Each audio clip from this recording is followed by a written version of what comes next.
bienvenue sur Radio Gaston.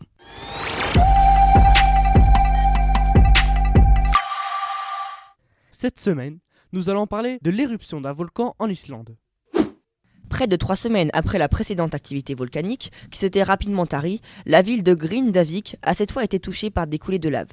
Il était entre 3 et 4 heures du matin, dimanche 14 janvier, quand les sirènes ont retenti dans les rues de Grindavik, à 40 km au sud-ouest de Reykjavik, la capitale islandaise. Mais on n'en a pas déjà entendu parler ? Si, les habitants avaient été évacués le 11 novembre, date de violents tremblements de terre qui ont ouvert le sol en deux, puis le 18 décembre dernier, peu avant la précédente éruption volcanique qui a duré jusqu'au 21 décembre.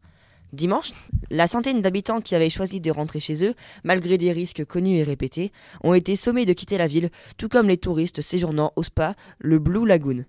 Une décision prise par les autorités après de nombreux séismes de magnitude 2,5 et 3 au cours des heures précédentes et un risque de plus en plus accru de nouvelles éruptions. Cette décision fait également suite à la mort mercredi d'un Islandais de 51 ans qui travaillait à reboucher une crevasse dans un jardin privé lorsque le sol s'est soudainement dérobé sous ses pieds. Après d'intenses recherches pendant 48 heures, les autorités ont décidé d'y mettre un terme vendredi soir, en raison de la dangerosité des lieux. L'homme, qui n'a pas été retrouvé, a fait une chute de plus de 30 mètres. Et comment s'est passé le début de l'éruption ? Sur les coups de 8h du matin, la première explosion de lave, coiffée d'un halo de fumée rose, allume le ciel et habille le sommet du volcan. Les images des caméras de surveillance, retransmises par la télévision publique islandaise, sont saisissantes. Quelques heures plus tard, au nord de la ville, une fissure se dessine dans la neige aux abords du mur d'enceinte, construit en 3 semaines pour protéger la centrale de géothermie de Svartsengi.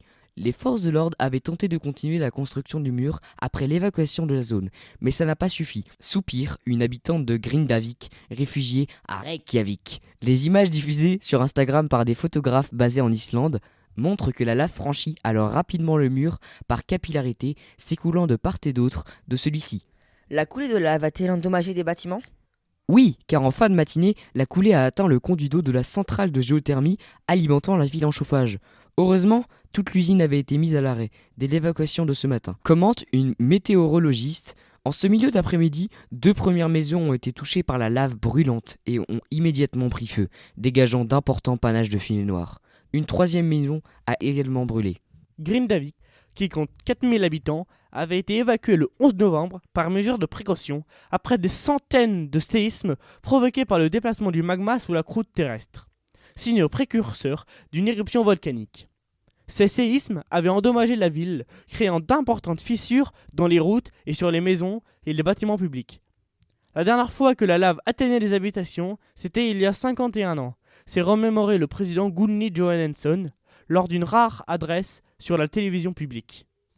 Est-ce que ce volcan entre souvent en éruption ?